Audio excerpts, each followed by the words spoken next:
بتاؤ کہ تم نے شادی کی ہے؟ شادی کر لی الحمدللہ, خلا بھی لے لی. اچھا, ہاں, ویری ویری ہیپی. اور آئی تھنک کہ یہ اب میں ایک ایسے فیز میں انٹر کر چکی ہوں کہ جب بندہ ذرا زیادہ دیر سنگل رہ لے نا تو بس آپ پھر وہ لائف انجوائے کرنے لگ جاتے ہیں. So you're enjoying it. And I'm feeling single with 47 others. That is what I tell everyone. بہت single with 47 others. بہت سنگل میں 47 others, کیونکہ وہ بھی ویسا ہی محسوس کر رہا ہے. بالکل, ایبسولوٹلی. اچھا, بچے نہیں جی الحمدللہ کوئی نہیں ابھی تک. استغفر اللہ, الفاظ سن رہے ہیں, طلاق ہو گئی ہے الحمدللہ, بچے نہیں ہیں الحمدللہ.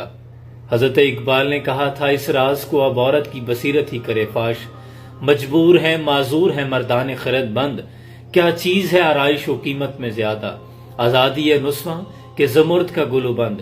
کہتے ہیں کہ اس فیصلے کو میں عورت پہ چھوڑ دیتا ہوں, وہ خود ہی فیصلہ کرے کہ کیا چیز زیادہ قیمتی ہے, اس کی آزادی قیمتی ہے یا اسلام نے اسے جو حیا کا اور اس کا جو پروٹوکول اور سٹیٹس سیٹ کیا ہے, اس کے گلے میں حیا کا زمرد کا گلو بند ڈالا ہے, وہ زیادہ قیمتی ہے.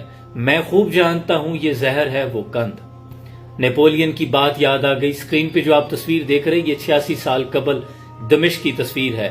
شاید اسی منظر کو دیکھ کر نیپولین کے وزیروں نے اسے جواب دیا تھا. نیپولین نے پوچھا تھا کہ عالم اسلام کے سب سے مضبوط قلعے کون سے ہیں, تو اس کے ذہین و فتین وزیروں مشیروں نے جواب دیا تھا کہ حضور ان کے سب سے مضبوط قلعے ان کی نیک مائیں ہیں. تب سے اہل مغرب کی سب سے بڑی نشانہ عالم اسلام کی باپردہ خواتین اور عالم اسلام کی بیٹیاں ہیں. اے امت مسلمہ کی بیٹیوں, بنت ہوا کی شہزادیوں, کبھی بھی ان عورتوں کو اپنا رول ماڈل نہ بنانا. تمہاری رول ماڈل تو ہیں فاطمہ بنت محمد صلی اللہ علیہ وآلہ وسلم, تمہاری رول ماڈل تو ہیں خولہ بنت ازور.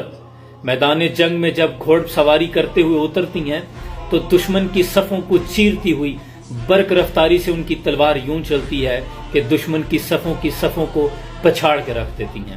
تمہاری آئیڈیل تو ہیں ام خلاد رضی اللہ تعالیٰ عنہ. جب ان کا جوان لخت جگر میدان جنگ میں شہید ہو جاتا ہے تو وہ چادر کو سنبھالے ہوئے ہیں. پوچھنے والے نے سوال کیا کہ اماں آپ کا بیٹا فوت ہو گیا ہے, آپ چادر کو سنبھالے ہوئے ہیں, تو وہ کہتی ہیں کہ میرا بیٹا فوت ہوا ہے, میری حیا تو فوت نہیں ہو گئی. ہماری آئیڈیل تو ہیں شفا بنت عبداللہ, عالم اسلام کی مدینہ کی ریاست کی پہلی پرائس اینڈ کوالٹی کنٹرول, لیکن اپنی اسلامی روایات کو نہیں چھوڑتی. تمہاری آئیڈیل تو ہیں ام المومنین حضرت جویریہ, جو اصحاب صفا کو سرجری بھی پڑھاتی ہیں لیکن حضور کی خدمت میں فرق نہیں آتا.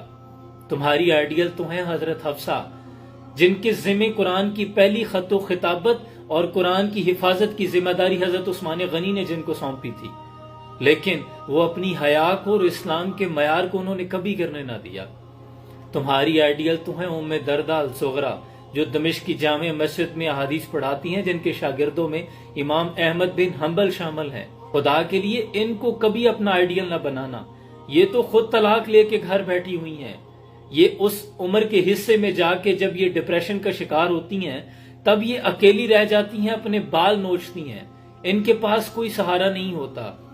اور زبان دیکھیں, اسلامی جمہوریہ پاکستان سو کالڈ ریاست میں بیٹھ کر مارننگ شوز اس طرح کے کیے جا رہے ہیں. یہ کیا تربیت دی جا رہی ہے ہماری نئی نسلوں کو؟ ابھی عالم اسلام کا معیار یہ تھا کہ خلیفہ وقت کو شادی کرنا تھی اپنے بیٹے کی.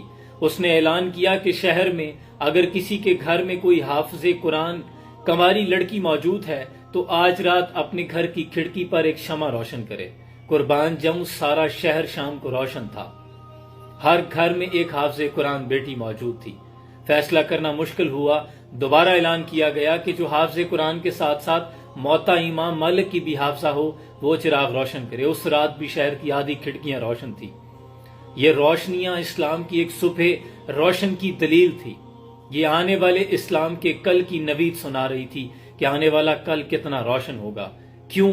اسلام کی مائیں نیک ہو چکی ہیں, ماؤں کی تربیت ایسی ہو گئی ہے کہ اب ان کے ہاں پیدا صلاح الدین ایوبی ہوں گے. ہماری آئیڈیل تو وہ ماں ہے جس نے کئی رشتوں سے انکار کیا. پوچھا کس سے شادی کرنا چاہتی ہو, تو کہنے لگی کہ ایسے نوجوان سے جس سے اللہ مجھے ایک ایسا بیٹا عطا کرے جو شاہ سوار بنے, جو بیت المقدس کو آزاد کروائے. تاریخ نے دیکھا پھر ان کے ہاں ایک لڑکا پیدا ہوا جس نے 8 سال کی عمر میں بغداد کی گلیوں میں ایک قصہ سنا کہ ایک اخروٹ کی لکڑی کا ممبر بنایا گیا ہے اور بڑھئی یہ چاہتا ہے کہ اسے مسجد اقصی میں لگایا جائے، جبکہ مسجد اقصی تب تو عیسائیوں کے قبضے میں تھی، لیکن وہ بچہ جوان ہوتا گیا اور خواب بھی جوان ہوتا گیا۔ پھر اسی لڑکے نے مسجد اقصی کو فتح کیا، بیت المقدس فتح کیا، مسجد اقصی کی زینت بنایا اسی ممبر کو، جسے دنیا آج سلطان صلاح الدین ایوبی کے نام سے جانتی ہے۔ حضرت اقبال کہتے ہیں کہ تعلیم کے تیزاب میں ڈال اس کی خودی کو، ہو جائے ملائم تو جدھر چاہے سے پھر، اور تاثیر میں اکثیر سے بڑھ کر ہے یہ تیزاب، سونے کا ہمالہ ہو تو مٹی کا ایک ڈھیر۔ یہ جو باتیں کر رہی ہیں نا کہ طلاق ہو گئی الحمدللہ، حضرت اقبال کی بصیرت کو سلام، آپ نے پہلے لکھ دیا تھا کہ اہل مغرب کے مطابق جب 2-4 جماعتیں یہ پڑھ لیں گے تو اگر مگر چونکے چنانچہ یہ خود نکال لیں گے۔ تعویل کا پھندا کوئی سیاد لگا دے، یہ شاخ نشیمن سے اترتا ہے بہت جلد۔ کوئی نئی بات کی جائے گی ان کے سامنے تو یہ کہیں گے کہ نہیں یہ بات تو بہت پیاری کی جا رہی ہے، خدا کے لیے تم ان کی باتوں میں نہ آنا۔ اے امت مسلمہ کی بیٹیوں، تمہارا معیار بہت بلند ہے، اور ریاست پاکستان سے یہ میں کہوں گا کہ خدا کے لیے ہوش کے ناخن لیجئے۔ آپ کے شرازہ بکھر چکا ہے، اس طرح کے شوز پر پابندی عائد کی جائے۔